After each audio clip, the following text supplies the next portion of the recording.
नमस्कार, आप देख रहे हैं वन उत्तराखंड। मैं हूं आपके साथ ऋषभ पांडे। बुलेटिन की शुरुआत करेंगे इस वक्त की हेडलाइंस के साथ।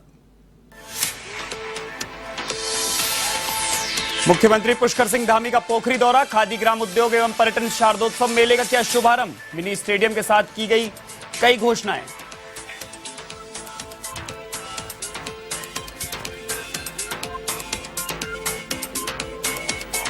मंत्री गणेश जोशी और प्रेमचंद अग्रवाल का हरिद्वार दौरा, निर्मल पंचायती अखाड़े के कार्यक्रम में की शिरकत। गुरु गोविंद सिंह को श्रद्धांजलि देकर बताया महान संत।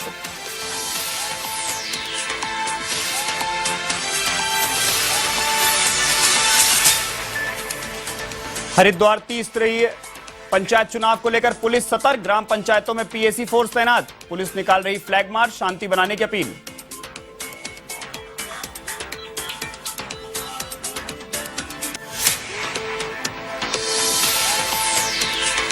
हाईकोर्ट से 37,000 डीएलएड प्रशिक्षितों को मिली बड़ी राहत, नियुक्ति प्रक्रिया में शामिल करने के आदेश। तो 10 फरवरी 2021 के आदेश को किया निरस्त। वहीं प्रत्येक याचिकाकर्ता को 2,000 रुपए का हर्जाना देने के आदेश।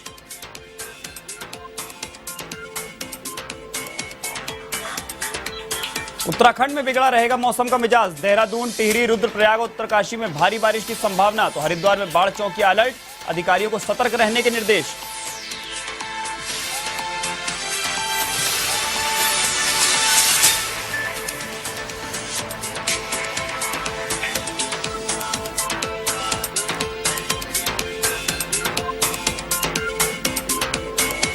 अब खबरें विस्तार से।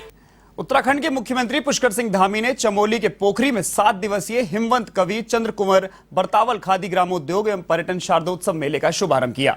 सीएम बनने के बाद पुष्कर सिंह धामी पहली बार पोखरी पहुंचे।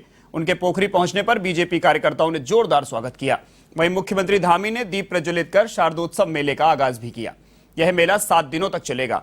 मुख्यमंत्री पुष्कर सिंह धामी ने कार्यक्रम को संबोधित करते हुए कहा कि प्रकृति के चितेरे कवि चंद्र कुंवर बरतावल ने मात्र 28 साल की उम्र में हिंदी साहित्य को अनमोल कविताओं का खजाना दिया था।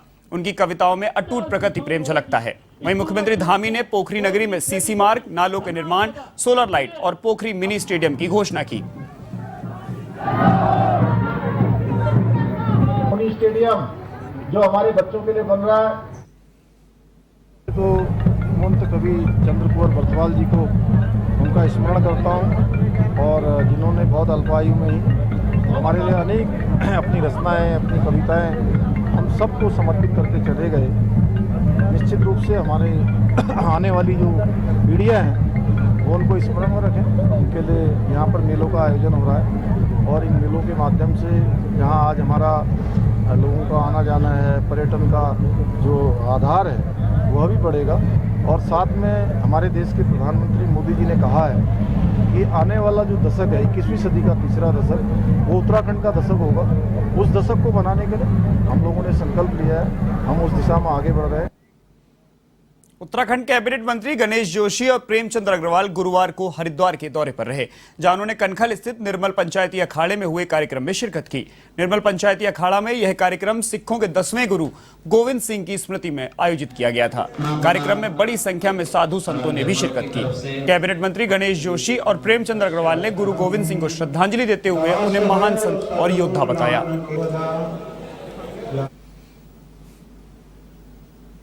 आज निर्मल पंचायती अखाड़े में आने का सौभाग्य प्राप्त हुआ। गुरु गोविंद सिंह जी ने अपना सर्वत्र बलिदान कर दिया इस देश की रक्षा के लिए।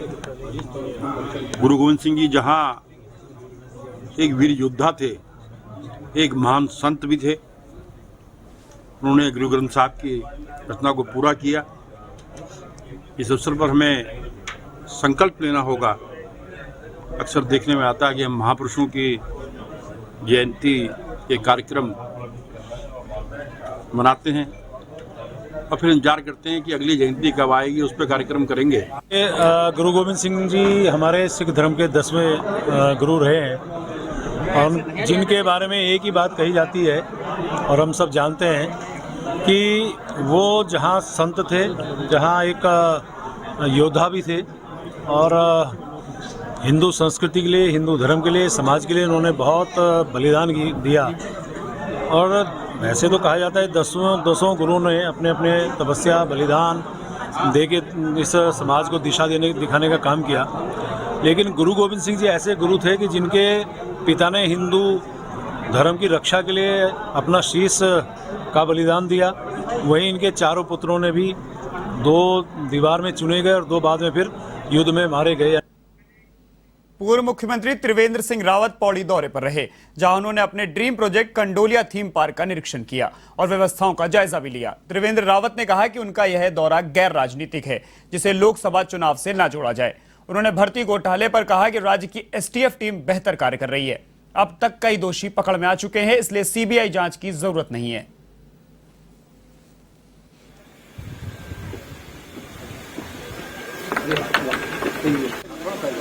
थोड़ा सा बाकी,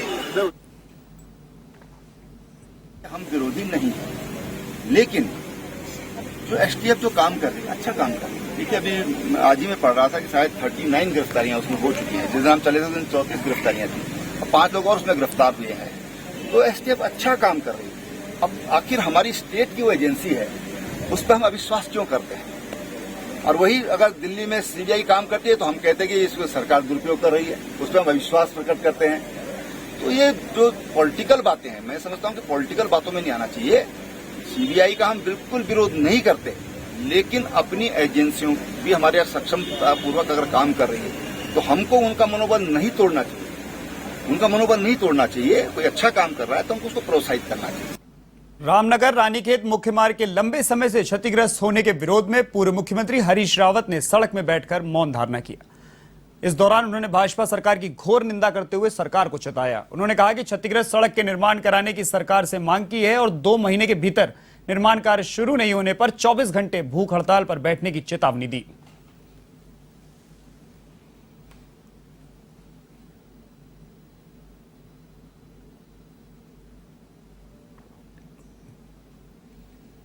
करके इसको जो है राष्ट्रीय राजमार्ग के रूप में स्वीकृति दे दी। आज भी वो स्वीकृति है। सरकार को चाहिए था कि 2017 में 18 में इसका आंगन बना करके केंद्र सरकार के भेजते तो अभी तक राष्ट्रीय राजमार्ग के रूप में इसका चौड़ीकरण का काम चल रहा होता। तो ये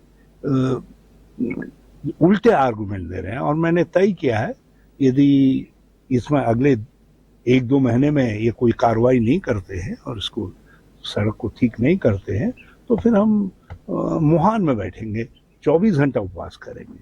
फिर एक इसी का मामला नहीं है, इनके मैं राष्ट्रीय राजमार्गों की भी पोल खोलूंगा, फिर तो यहाँ के सारे सड़कों का मामला आएगा। इसलिए मैं सावधान करना चाहता हूँ। त्रिस्तरीय पंचायत चुनाव को लेकर पुलिस प्रशासन सतर्क हो गया है। सुरक्षा के मद्देनजर ग्राम पंचायतों में पीएसी फोर्स के साथ मंगलौर पुलिस फ्लैग मार्च निकाल रही है। साथ ही बिना परमिशन के रैली निकाले जाने व असलाह थाने में जमा किए जाने की भी अपील की जा रही है। मंगलौर कोतवाली प्रभारी राजीव रौथान ने बताया कि त्रिस्तरीय पंचायत चुनाव को लेकर पुलिस किसी भी तरह की लापरवाही बरतना नहीं चाहती। क्षेत्र के ग्राम पंचायतों में सुरक्षा की दृष्टि से पुलिस फोर्स और पीएसी के जवानों के साथ लगातार फ्लैग मार्च निकाला जा रहा है। इस दौरान शांति व्यवस्था बनाने की भी ग्रामीणों से अपील की गई।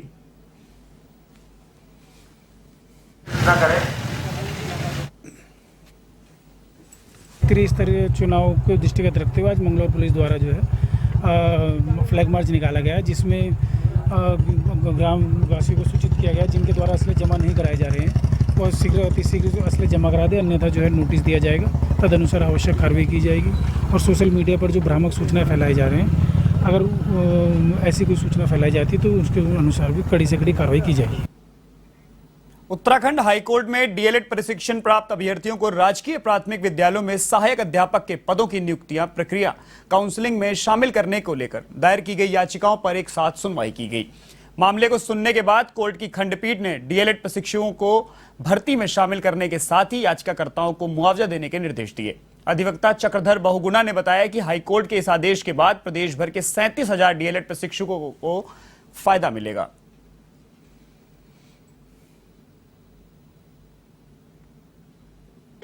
हम एनआईएस डीएलएड वाले हैं और विगत 2 वर्षों से हमारा केस माननीय उच्च न्यायालय में चल रहा था और कई बार हाई कोर्ट ने हमारे फेवर में इंटरिम रिलीफ देते हुए हमको भर्ती में सम्मिलित करने हेतु, प्राथमिक शिक्षक भर्ती में सम्मिलित करने हेतु आदेश दिया था।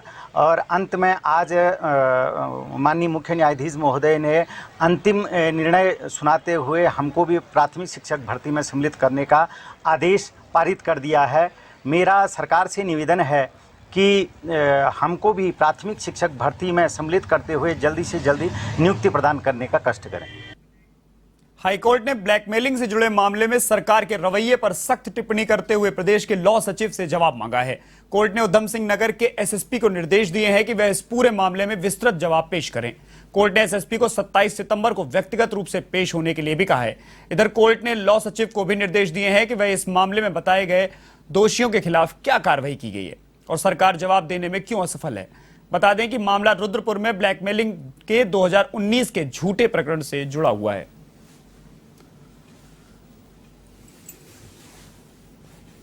एक जमानत याचिका थी जो एक महबूब अली द्वारा माननीय उच्च न्यायालय उत्तराखंड में लगाई गई थी। मामला ये था कि पुलिस स्टेशन रुद्रपुर में एक मामला दर्ज हुआ था मेरे क्लाइंट के खिलाफ, महबूब अली जी के खिलाफ, कि इन्होंने एक महिला के साथ मिलकर एक बुजुर्ग से 3 लाख रुपए की पैसा ऐंठ लिए हैं। तो ये मामले में एक पेन ड्राइव भी उनके द्वारा बनाई गई थी।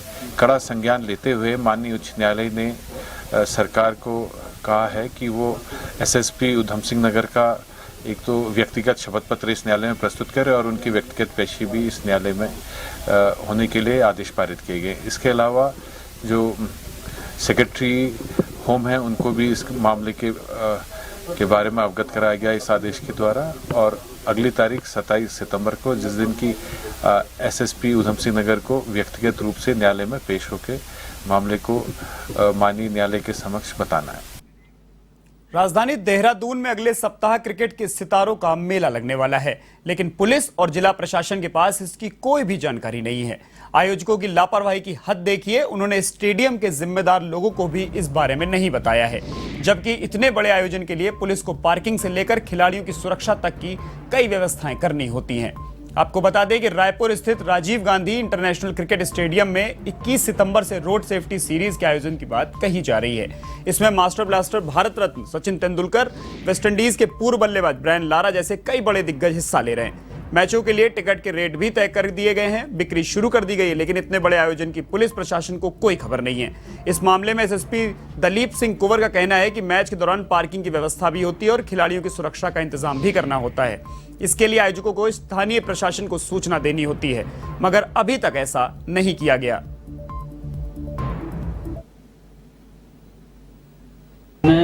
एक इस तरह की अफवाह चल रहा है कि साहब क्रिकेट मैच होने वाले 21 तारीख से 2-3 दिन का यहाँ पर क्रिकेट मैच रहेगा, लेकिन मुझे जानकारी नहीं है, मीठा से जिलाधिकारी को जानकारी नहीं है, न हमारे उच्च अधिकारियों को जानकारी है। काफ़ी लोग मुझसे पूछ चुके हैं कल, मैंने कहा हमारे संज्ञान में है नहीं। कोई भी इस तरह का आयोजन होता है उसमें एक बहुत सारी भारी व्यवस्थाएँ करनी पड़ती हैं, फोर्स मंगाना पड़ता है, उसके तमाम सुरक्षात्मक बिंदुओं पर उनको गौर करना पड़ता है, उसका डिप्लॉयमेंट करना पड़ता है, फोर्स मंगाना पड़ता है बाहर से। अभी तक तो मेरे संज्ञान कोई बात है नहीं। मैंने कल एसओ को बता दिया है कि भाई कभी कभी ऐसे एक आयोजन का प्रस्ताव लोगों के सामने रख करके। देहरादून से है, जहां शॉपिंग कॉम्प्लेक्स और मॉल के पास बनी पार्किंग में अवैध वसूली ने लोगों को खासी परेशानी का सामना करना पड़ रहा है। इसके चलते मॉल और शॉपिंग कॉम्प्लेक्स की पार्किंग में गाड़ी खड़ी करने के बजाय लोग सड़कों पर ही गाड़ी पार्क कर रहे हैं। मामले पर पुलिस सख्त दिखाई दे रही है। एसपी यातायात ने पार्किंग स्थलों का निरीक्षण करते हुए हिदायत दी है कि पार्किंग के नाम पर सड़कों का इस्तेमाल न किया जाए। उन्होंने कहा कि भविष्य में यदि इस प्रकार की लापरवाही सामने आती है तो मॉल और शॉपिंग कॉम्प्लेक्स प्रबंधन के खिलाफ सख्त कार्रवाई की जाएगी।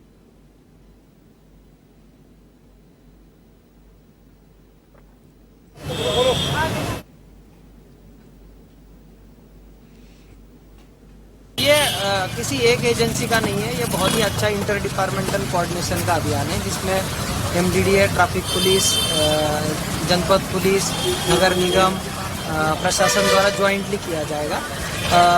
शहर में जगह जगह पे फुटपाथ बने, सीनियर सिटीजन एसोसिएशन हो या चाइल्ड फ्रेंडली सिटी होने के कारण फुटपाथ बहुत जरूरी है। आप देख सकते हैं ये लगभग 5 मीटर का फुटपाथ बनाया और इसमें वाहन पार्क किए जा रहे हैं और कॉम्प्लेक्स आप दिखा सकते हैं कि ये खाली पड़े हुए हैं। कॉम्प्लेक्स के मालिकों द्वारा उसमें होटल खोले जा रहे हैं या ये हम लोगों को एक मुखबिर खास से सूचना मिली थी कि पहाड़ी के क्षेत्रों में कुछ शराब सप्लाई के लिए ले जाई जा रही है। तो हमारे द्वारा एक गाड़ी हमें संदिग्ध दिखाई दी, उसका पीछा हमारे द्वारा किया गया।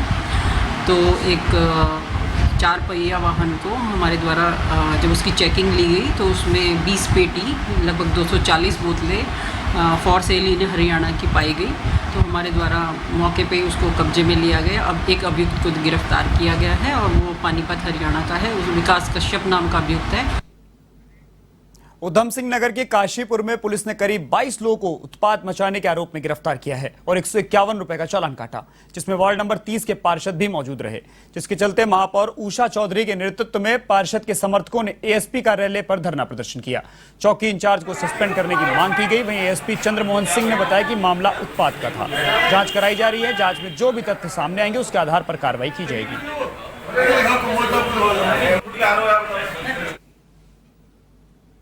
सभी लोग एकत्रित होकर अपने परिवार के साथ रहते हैं और आज ये घटनाक्रम हमें प्रातः 8:30 बजे इसकी जानकारी हमें प्राप्त हुई। और जैसा कि कहीं भी चाहे वो किसी का भी वार्ड हो, यदि कोई झगड़ा होता है या कोई फसाद होता है तो एक जनप्रतिनिधि होने के नाते पार्षद वहाँ पर जाते हैं। कभी कभी ऐसी भी नौबत आती है कि हमें भी वहाँ पर जाना पड़ता है। दो पक्षों के बीच में झगड़े की संभावना को देखकर पुलिस वहाँ पहुँची थी और इसमें जो पार्षद है जनप्रतिनिधि होने के नाते वो भी मौके पर पहुँचे थे। वहाँ पहुँचने के बाद पुलिस ने कार्रवाई करते हुए वहाँ से 21 लोगों को पकड़कर थाने ले आई। 151 में उनका चालान किया। पार्षद महोदय कहते रहे वहाँ पर कि मैं जनप्रतिनिधि होने के नाते यहाँ पर आया हूँ, लेकिन उनकी भी नहीं सुनी और कोतवाली में लाकर उनके साथ बदतमीजी भी करी गई है, अभद्रता की गई है। इसके सम्मानित पार्षद सुरेश सैनी जी, कल रात को उनके वार्ड में कुछ लड़ाई झगड़ा होता है तो सुरेश सैनी जी वहाँ पे जाते हैं और वहाँ पुलिस मौके पे पहुँचती है। सुरेश सैनी जी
चलिए, इस बुलेटिन में फिलहाल के लिए इतना ही। देश और दुनिया की तमाम खबरों के लिए आप देखते रहिए वन टीवी। नमस्कार।